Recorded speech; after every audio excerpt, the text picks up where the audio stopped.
오늘은 우리 강남중앙침례교회가 수개월 동안 기도하면서 준비해온 새생명 초청잔치의 날입니다. 오늘 일부 예배에 처음 나오신 분들 다시 한번 주님의 이름으로 환영합니다. 아직 예수 그리스도의 초청에 결단을 내지 못한 분들도 오늘 예배를 통해서 예수 그리스도를 영접하시고 또 주님의 초청에 대답하시는 귀하고 복된 시간이 되기를 바랍니다. 대개의 사람들은 자기 스스로는 무엇이 잘못되었는지 잘 모릅니다. 아마 아주 정상이라고 대부분 생각을 합니다. 그 이유는 가장 권위 있는 표준이 바로 자기 자신이기 때문에 그렇습니다. 그러나 하나님의 판단은 그와 정반대라는 것입니다. 하나님께서는 사람을 근본적으로 잘못된 자아상을 가진 위험한 존재로 보고 계십니다. 그 이유가 무엇입니까? 지금으로부터 30-40년 전만 해도 자신의 건강에 대해서 많은 사람들이 자신을 하고 자신이 많은 평가를 내렸습니다. 위가 아프다든지 또는 머리가 아프다든지 이렇게 하면 자신이 다 판단을 내리는 거예요. 의사의 진단을 신뢰하기보다도 나는 내 몸은 내가 알아, 이러다 말 거야, 이러다가 치료의 시기를 놓쳐서 결국은 위험한 지경에 이르는 경우들이 종종 있었습니다. 그러나 요즘은 어떻습니까? 요즘은 의술이 참 발달해서, 기계가 발달해서 뇌파 검사를 한다든지 간염 검사를 한다든지 또는 위가 아프면 내시경 검사를 한다든지 해서 아주 정확한 진단을 내리는 경우를 볼 수 있습니다. 이렇게 사람들은 이제는 기계의 발달과 의술의 발달로 인해서 자신을 평가하고 진단하는데 참 이제는 그 권위를 신뢰하게 되어 있죠. 그러나 여전히 사람들이 고집하고 있는 부분이 하나 있습니다. 여전히 고집하고 있는 부분은 뭐냐면, 육체의 진단에 대해서는 자신감을 잃었는데 자신의 영혼의 진단에 대해서만큼은 여전히 동일하게 나는 내가 알아, 이렇게 생각하고 살아가고 있다는 것입니다. 아직까지 사람은 육체만 가지고 있다고 생각하는 분들이 있습니다. 그것은 대단히 잘못된 생각입니다. 왜 자기 자신을 그렇게 가축과 다름없는 동물로 격화시키려고 합니까? 왜 배부르고 그저 따뜻하고 즐기고 그런 것들, 우리의 의식주만 해결되면 모든 것이 만족한, 그저 우리가 기르고 있는 가축과 별반 다를 바가 없는 그런 존재로 우리를 격화시키느냐 하는 것입니다. 그렇기 때문에 그것은 근본적으로 잘못된 생각이란 것입니다. 이제는 사람의 영혼을 부인하는 사람이 오히려 비문명인이고 뒤처진 사람으로 취급됩니다. 우리 인간에게는 하나님께서 동물하고 다르게 지은 것이 있습니다. 그것은 바로 영혼입니다. 영혼은 절대 죽지 않습니다. 우리 사람은 영혼을 가진 존재로 하나님이 지으셨습니다. 이것이 동물과 다른 것이죠. 그냥 의식주만 해결되면 모든 것이 만족한 동물과 그것과 관계없이 아무리 의식주가 만족되다 할지라도 하나님과의 관계가 이게 바로 되지 아니하면 불안하고 허무하고 정말 그런 존재라는 것이죠. 여러분, 내 영혼에 대해서 나는 어떻게 진단하고 있습니까? 많은 사람이 생각하기를 자신은 정상이라고 생각합니다. 대부분의 사람들은 그래요. 나는 지극히 정상이다, 이렇게 생각한다는 것이죠. 그러나 이것은 대단한 교만입니다. 영혼의 진단은 자신이 하는 것이 아니라 하나님이 하시는 것입니다. 하나님이 하셔야 합니다. 하나님은 무엇을 가지고 진단하신가 하면 오직 하나님의 말씀으로 진단합니다. 이것은 바로 우리의 영혼을 투시하는 엑스레이와 같습니다. 영혼의 뇌를 살펴보는 뇌파 검사 기계와도 같습니다. 우리의 위를 사차치 볼 수 있는 내시경과도 같은 것이 바로 하나님의 말씀입니다. 우리가 자기 스스로 우리 육체의 삶이 전부다라고 생각하는 사람은 자기를 지극히 정상으로 여기고 살아가고 있겠지만 하나님의 말씀은 그렇게 말씀하지 않습니다. 우리는 영혼을 가지고 있고 우리의 상태가 정말 하나님을 떠난 굉장히 절망적인 사람이라는 것을 우리에게 말씀해 주고 있다는 것이죠. 이것이 성경을 펴면 이것이 다, 모든 것이 다 나옵니다. 내가 어떤 존재인지, 어디가 잘못되었는지, 건강한지 건강하지 못한지 영적으로 다 진단할 수가 있습니다. 혹시 이 자리에 처음 오신 분이 계십니까? 그런 분들은 하나님의 말씀을 잘 모르고 계실 것입니다. 이 하나님의 말씀은 약 3,500년 동안, 지난 3,500년 동안 어떤 사람들은 성경을 불태우기도 하고 성경을 땅에 묻기도 하고 찢어버리기도 하고 그렇게 성경을 없애려고 많이 했지만 여전히 지금도 가장 베스트셀러로서 사람들에게 영혼의 안식을 주는 말씀이 바로 성경 말씀입니다. 왜 그렇습니까? 하나님의 말씀은 진리이기 때문에 그렇습니다. 저희 장인어른은 제 아내가 처음에 예수를 믿을 때 성경을 다 찢고 학교도 다니지 못하게 가방도 책도 다 찢었다고 그래요. 그런데 그분도 예수님 믿고 돌아가셨습니다. 하나님의 말씀은 살아있습니다. 하나님의 말씀은 우리의 영혼을 진단하는 그러한 기계와도 같습니다. 우리의 위를 다 내다볼 수 있는 내시경과도 같은 것입니다. 오늘날도 이 말씀을 어린아이와 같은 심령으로 진지하게 그 말씀을 받아들이면 자기 그 성경 앞에 사람들은 거꾸러지게 되어 있습니다. 자기 영혼을 성경을 통해서 진단해 보면 그대로 보이기 때문에 하나님 앞에 두 손 들고 나올 수밖에 없는 것입니다. 그런데 성경에 가장 많이 나오는 단어가 뭔지 아십니까? 바로 죄라는 단어입니다. 죄, 죽음, 피 흘림이 없이는 사함이 없다, 죄 사함이 없다, 피, 이런 얘기입니다. 굉장히 원색적인 표현이죠. 그러나 이처럼 사람들이 거부 반응을 일으킬 그런 원색적인 요원들이 왜 성경에 그렇게 많이 나오고 그렇게 자주 언급되느냐 하는 것입니다. 나 자신이 그런 진단밖에 받지 못하는 처지에 있는 사람이기 때문에 그렇다는 것입니다. 우리 인간은, 하나님을 떠난 인간은 그런 진단밖에 받을 수밖에 없는 그런 사람입니다. 그러니까 거부하고 아니라고 해도 소용이 없습니다. 요즘에 좀 잘못된 교회들은 이런 원색적인 표현, 원색적인 말을 사람들에게 바로 가르치는 것에 대해서 상당히 두려워합니다. 여러분, 오늘 우리 새생명 초청잔치 주제가 뭔지 다 기억하십니까? 기억하시죠? 어찌 당신은 죄 가운데서 죽으려 합니까? 어찌 당신은 죄 가운데서 죽으려 합니까? 사실은 예수 믿지 않는 사람들이 이 문구를 들으면, 이 전도지를 받으면 아마 제일 먼저는 거부감을 가졌을 것입니다. 거부감을 느낄 것입니다. 그러나 이렇게 표현할 수밖에 없는 것이 우리 인간의 모습이고, 그러나 이것이 정확한 진단이라는 사실을 여러분 기억해야 할 것입니다. 어떤 교회들은 현대인들이 좀 더 좋아하는 용어를 쓸 수 없을까 해서 죽음이라는 말 대신에 허무라는 말을 쓰기도 합니다. 또 죄라는 말 대신에 인간의 약점, 이렇게 좀 부드러운 표현으로 조금씩 돌려서 말하기도 합니다. 그러면 사람들이 그래, 그것에 대한 거부감을 많이 느끼지 않고 받아들이는 경우를 볼 수 있습니다. 그러나 그렇게 말씀을 듣고 1, 2년 동안 신앙생활을 한다 할지라도 그 삶에는 변화가 없습니다. 왜 그렇습니까?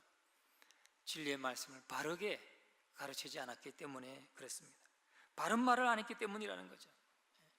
여러분, 한국인 의사와 미국인 의사의 차이점이 있다고 합니다. 지금도 그런지는 모르겠습니다. 예전에는 우리가 드라마를 봐도 그렇고 영화를 봐도 그렇고 정말 그랬습니다. 차이가 있었습니다. 어떤 차이냐면, 한국인 의사는 암 환자에게, 그 환자 당사자에게는 암이라는 사실을 밝히지 않습니다. 그리고 나가시라고 하고 가족들을 불러놓고 가족들에 대해서는 이제 암이라는 것을 알려주죠. 그 환자 본인에게는 조금 안 좋은 게 있어서 떼냈습니다. 그냥 집에 돌아가셔서 편하게 생각하시고 그냥 잘 드시고 그냥 맘 편히 지내시라고, 이렇게 말은 하지만 가족들에게는 위암입니다, 아니면 폐암입니다. 그 사실을 알려주면 가족들은 어떻습니까? 환자 앞에서는 와서 웃고 아무런 일이 없는 것처럼 요상스럽게 대하지만 돌아가서는 자기들끼리 눈물을 흘리고 웁니다. 그러면 환자 당사자는 자기가 언제, 왜, 무슨 일로 자기가 죽게 되는지도 모르고 죽음을 준비하지도 못하고 그렇게 죽음을 맞이하는 경우들을 우리는 많이 보아왔습니다. 그러나 미국인 의사들은 그렇게 하지 않는다고 합니다. 그들은 정확한 진단명을 알려주지 않으면 소송에 걸리기도 한다고 합니다. 그렇기 때문에 환자를 불러서 엑스레이를 보여주면서 당신은 이 부분이 아주 참 치료가 불가능한 암입니다. 그러면 생명을 걸고 한번 수술해 보시겠습니까? 아니면 이대로 한번 견뎌 보시겠습니까? 라고 아주 분명하게 진단을 말해준다는 것입니다. 그러면 환자는 잠시는 그 말을 들을 때 참 맥이 풀리고 낙심이 되고 하지만 30분, 40분, 1시간 지나면서 환자는 생각한다고 합니다. 내가 이래서 이렇게 죽겠구나, 내가 죽음을 준비해야겠구나, 이렇게 마음의 결단을 내리게 되고 죽음을 준비하고 정리한다는 것이죠. 그래서 이 죽음을 준비해야 된다는 말이 무슨 뜻입니까? 하나님 만날 준비를 해야 된다는 거죠. 거기다 또 의사는 말합니다. 당신은 종교가 있습니까? 신앙이 있습니까? 그러면 기도하십시오 하고 영적인 준비를 하도록 하는 의사가 바로 미국인 의사였다고 합니다. 물론 예전에는 한 3, 40년 전에는 그런 부분들이 이렇게 참 대조적이었지만 오늘날에는 우리 한국인 의사들도 아마 분명하게 말해주고 이렇게 하는 의사들이 많은 줄로 알고 있습니다. 요즘 우리나라도 이런 의사들이 많은데 이것이 바로 성경이 원색적인 표현을 직접적으로 하는 이유입니다. 당신은 죄인입니다. 죄 때문에 죽습니다. 이것을 성경이 가장 많이 말씀하고 있다는 것이죠. 왜요?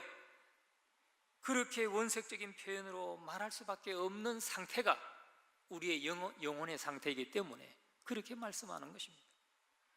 그래서 저는 아직 예수님을 믿지 않는 분들에게 조금 거부감이 들지 모르지만 하나님께서 성경 말씀을 통해서 예수님을 믿지 않는 사람들의 영혼이 어떤 상태에 있는지, 어떤 진단을 내리고 있는지에 대해서 오늘 말씀을 드리고자 합니다. 첫째는, 먼저는 당신은 지금 하나님과 원수되어 있다 하는 것입니다. 예수 믿지 않는 사람은 하나님과 원수되어 있다는 것입니다. 이것을 우리가 인정해야 됩니다.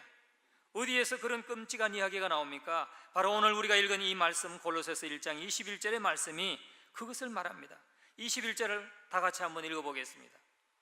전에 악한 행실로 멀리 떠나 마음으로 원수가 되었던 너희를, 전에 악한 행실로 멀리 떠나 마음으로 원수가 되었던 너희를, 이렇게 말씀하고 있습니다. 언제요? 전에.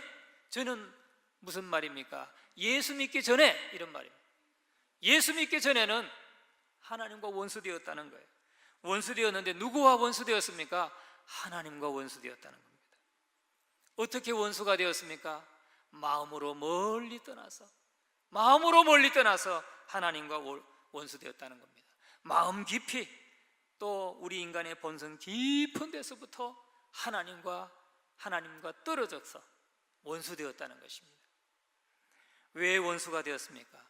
악한 행실로 하나님으로부터 멀리 떠나 있었기 때문에 하나님과 원수되었다는 겁니다. 여러분 분명히 아십시오. 예수 믿기 이전의 삶, 아직도 예수님을 구주로 영접하지 않은 사람이 있다면 그의 상태는 하나님과 원수라는 것입니다. 하나님과 원수. 우리가 그냥 다른 한 사람과 마음이 갈등만 생겨도 얼마나 불안하고 불편하고 그렇습니까? 그런데 우리의 생명을 창조하시고 천지와 우주 만물을 지으시고 다스리시는 그 하나님과 원수된 관계면 얼마나 불안하고 정말 허무하고 그렇겠습니까? 여러분, 그 자신의 상태를 볼 수 있게 되기를 주님의 이름으로 축원합니다. 그러면 어떤 사람들은 이렇게 말할 거예요. 아니 그건 좀 아니라고. 아니 나는 교회 나가는 것도 뭐 그렇게 반대하지 않고, 우리 자녀들이 나가는 것도 반대하지 않고, 뭐 매주일 나가서 뭐 신앙생활 하는 거 좋게 보는데 내가 왜 하나님과 원수냐? 단지 내가 교회를 잘 안 다닐 뿐인데, 이렇게 생각하는 분들이 계실지도 모르겠습니다. 그러나 그렇지 않습니다. 내가 하나님을 어떻게 생각하느냐에 관계없이 하나님이 나를 어떻게 평가하시느냐, 그것이 중요한 겁니다. 제가 보니까요, 둘이 이렇게 A와 B가 갈등이 생겼어요. 그래 A는 다 해결하고 그냥 다 우리 서로 한 발씩 양보하고 용서하자, 이런 마음을 가졌어도 B가 끝까지 문제를 삼고 나 이거 용서할 수 없다 하고 덤벼들면, 나는 용서하고 나는 화해하고 싶고 해도 그 관계가, 그 불편함과 그 마음의 괴로움은 그냥 끝까지 가는 거예요. 서로가 화해하기 전까지는 가는 것입니다. 여러분, 내가 하나님 앞에 내 스스로 나는 아무 관계가 없다, 나는 하나님과 원수 아니다, 나는 하나님과 친하다, 나는 이렇게 생각할지 모르지만 하나님이 너는 죄인이다, 너는 죄 때문에 죽는다 라고 말씀하고 계시다면, 그 하나님과의 관계를 우리가 풀지 않으면 안 된다는 것입니다. 어떻게 풀 수 있습니까? 우리가 풀 수 있습니까? 스스로 풀 수 없습니다. 하나님의 뜻대로 풀어야 되는 것입니다. 하나님이 손 내밀 때 내가 손을 잡아야 되는 것입니다. 그럴 때 그 갈등의 관계는 풀 수가 있는 것입니다. 하나님이 나를 원수로 보십니다. 예수 믿기 전에는 하나님과의 나의 관계는 원수라고 분명히 말합니다. 전에 악한 행실로 멀리 떠나 마음으로 원수가 되었던 너희를 하나님은 우리를 그렇게 보신다는 거예요. 예수 믿지 않고 아직도 주님을 구주로 영접하지 않은 분이 이 자리에 한 분이라도 계시다면, 지금 나의 상태는 하나님 나를 원수로 보고 계시다 하는 사실을 기억해야 될 줄로 믿습니다. 여러분은 하나님께 대해서 어떻습니까? 관심이 많으십니까? 아니면 무관심하십니까? 자식이 부모에 대해서 무관심하다 하는 것은 뭘 나타내 줍니까? 그 부모와 자식 간에 담이 있다는 것을 보여주는 것이죠. 나타내 주는 것입니다. 부모와 자식 관계는 무관심할 수 없는 관계입니다. 혈통의 관계입니다. 마찬가지로 하나님은 우리의 창조자요, 우리는 그의 만드신 피조물입니다. 그래서 내가 하나님께 대해서 무관심하다, 아무 관심이 없고 그분은 나와 아무 관계도 없다고 생각한 사람이 있다면, 그는 분명하게 그와 하나님 사이에는 담이 있다는 것이죠. 부모 자식 간에는 담이 있으면 안 되는데 담이 있다는 것입니다. 왜 그런 마음이 생길까요? 왜 하나님에 대해서 무관심하고, 왜 어떤 경우는 하나님에 대해서 적대 감정을 가지고 있겠습니까? 원망하거나 불평하거나. 그래서 예수 믿는 사람들이 예수님에 대해서 뭐라고 하면 거부 반응을 딱 일으키는 사람들이 있습니다. 왜 그렇습니까? 그것은 마음으로 원수가 되었다고 하는 증거입니다. 자동적으로 일어나는 거부 반응입니다. 저도요, 이번 새생명 초청잔치 1년에 2번 하는데 그때마다 제가 전화드리는 분이 한 분 계세요. 저희 어머니는 올해 80세이신데 막내세요. 막내고 우리 큰 외삼촌은 그 위로 20살 위에요. 큰 외삼촌. 그럼 올해 살아계시면 100세가 되시는 거죠. 그래서 돌아가셨어요. 그분은 돌아가셨어요. 그런데 우리 큰 외삼촌의 딸이 하나 있어요. 딸이 동두천에 사시는데, 그분은 뭐 불교를 뭐 잘 나가는지 모르겠지만, 뭐 당신은 불교라고 하는데 뭐 가는지는 잘 모르겠어요. 전화를 드리면 항상 그래요. 내가 궁금해서 전화드렸다고 하면, 궁금해서 전화했다고 하면 반갑고, 예수 믿으라고 전화했으면 싫고 그래요. 그러면서 교회 나오라고 하려면, 예수 믿으라고 하려면 전화하지도 말래요. 예? 그분은 뭐 나이가 좀 많으시죠. 이제 한 70 되셨어요. 70 되셨어요. 그래서 제가 나이 차이는 있지만, 누님 이번에 새생명 초청잔치가 있습니다. 예수 믿으셔야 된다고 전화드리면, 그런 말 하려면 전화하지도 마, 그래. 그냥 거부 반응을 일으켜요. 여러분, 정말 그래서 제가 전화를 끊을 때 제 마음이 참 씁쓸하더라고요. 야, 정말 하나님이 택하시지 않은 사람도 있나 보구나. 그런 마음이 들면서 실망감이 들어요. 언제쯤 이분이 예수 믿게 될까? 아니, 그런데 그분은 내가 결혼식 할 때 교회에서 할 때도 오셨고, 안수 받을 때도 교회에 오셨고, 우리 집에 행사가 있을 때는 꼭 와서 같이 참석했던 분인데, 우리 어머님도 예수 믿고 하는데도 여전히 예수를 안 믿어요.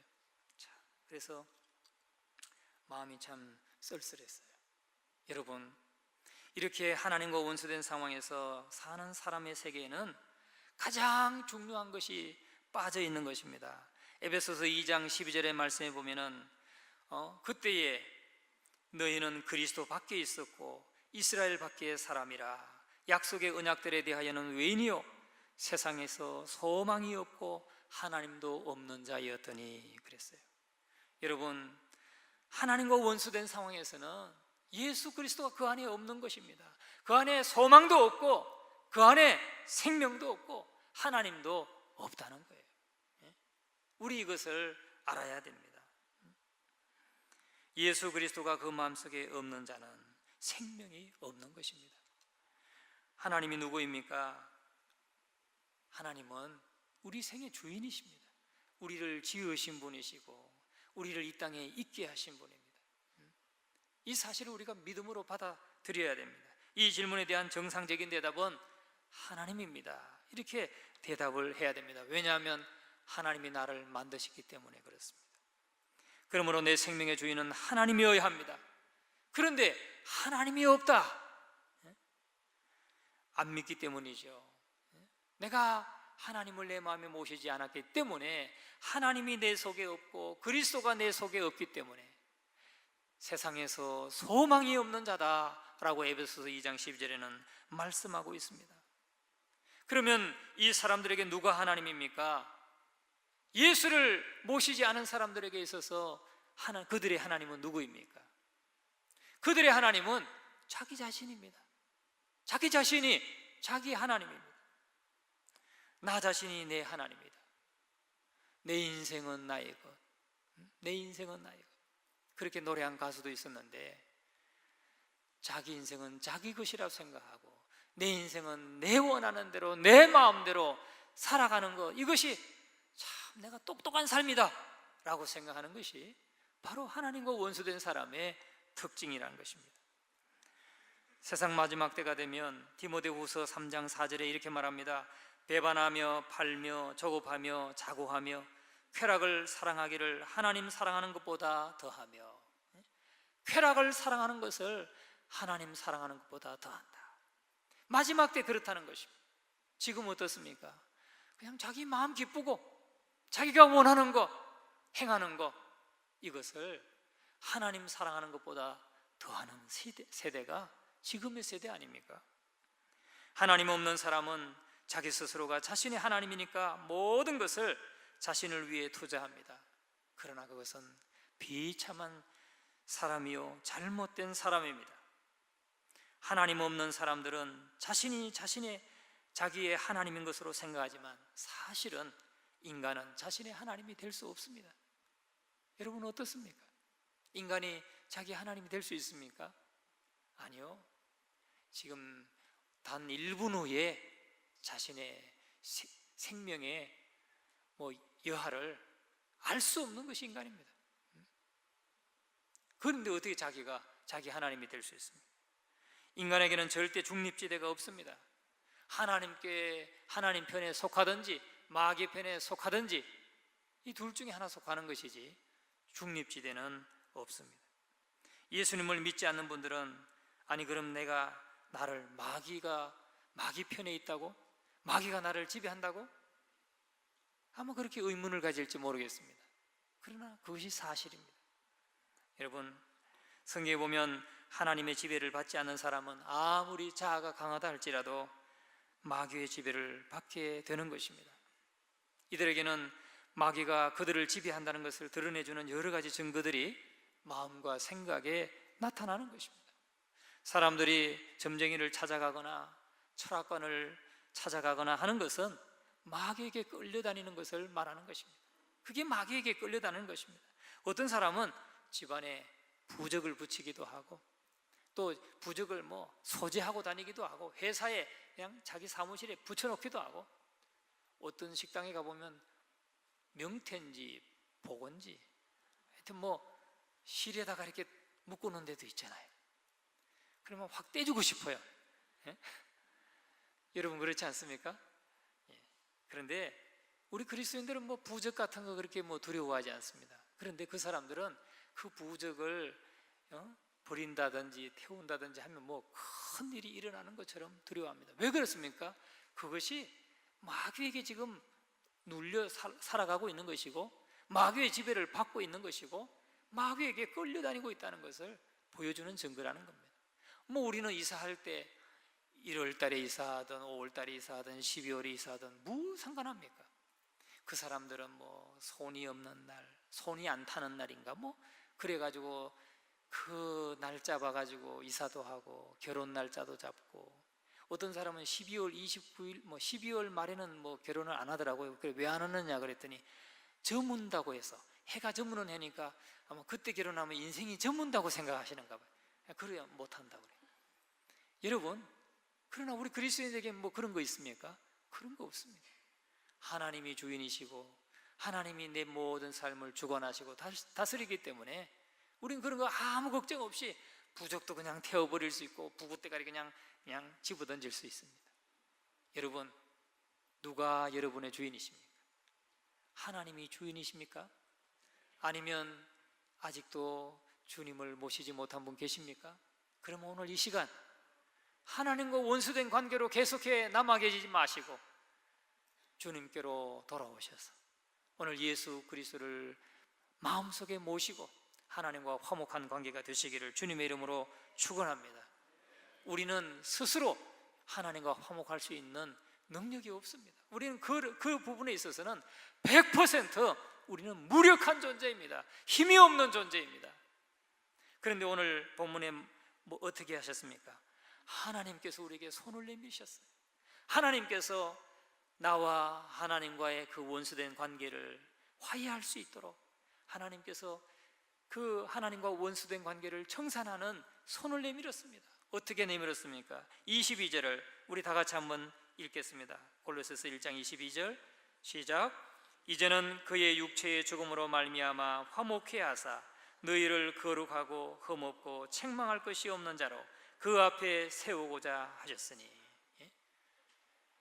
이제는 우리가 하나님과 원수된 관계였는데 이제는 그의 육체의 죽음으로 말미암아, 예수 그리스도의 육체의 죽음으로 말미암아, 예수 그리스도를 십자가에 달므로 말미암아, 예수 그리스도의 십자가의 죽음으로 말미암아 우리와 화목하게 하사, 우리를 하나님과 화목하게 했다는 겁니다. 믿으십니까? 하나님과 화목하게 하사 너희를 거룩하고 흠없고 책망할 것이 없는 자로 그 하나님 앞에 세우고자 하셨다. 예수 그리스도를 나 대신, 나의 죄 대신 십자가에 죽게 하시고 대신 죽게 하시면서 나와 화목하기를 원하셨습니다. 하나님이 나와 화목하기를 원하셨습니다. 그리고 우리를 하나님과 원수된 관계가 아니라 오늘 이 말씀에 보니까 하나님 앞에 거룩하고 하나님 앞에 화목한 사람이 되고 하나님 앞에 흠없고 책망할 것이 없는 자로 세우고자 하셨다. 할렐루야. 오늘 이 하나님의 사랑을 받아들이시기를 주님의 이름으로 축원합니다. 이 사실을 믿음으로 받아들일 때 하나님과 우리의 관계는 화목한 관계가 되는 것입니다. 이렇게 오늘 23절 다 같이 한번 읽어보겠습니다. 골로새서 1장 23절. 만일 너희가 믿음에 거하고 터 위에 굳게 서서 너희들은 바 복음의 소망에서 흔들리지 아니하면 그리하리라. 이 복음은 천하 만민에게 전파된 바요 나 바울은 이 복음의 일꾼이 되었노라.